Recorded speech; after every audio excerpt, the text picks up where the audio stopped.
Tapos na tayo sa first duty. Lalabas na tayo. Ay, meron pa pala ako itatapong basura. I always forget. Tapon natin ng basura.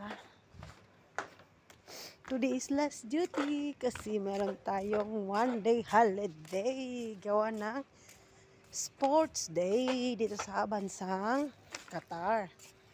At bago natin makalimutan, mag-congratulations muna tayo sa Qatar for winning the Asian Cup 2024.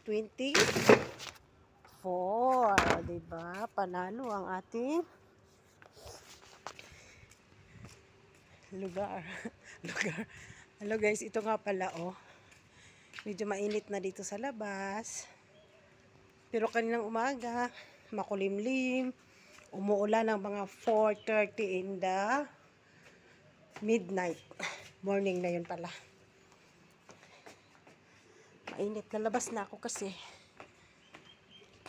ayaw kong mag-stay sa loob kahit may wifi kasi may momo.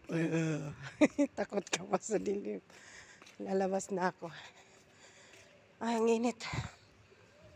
Yan. O, diba?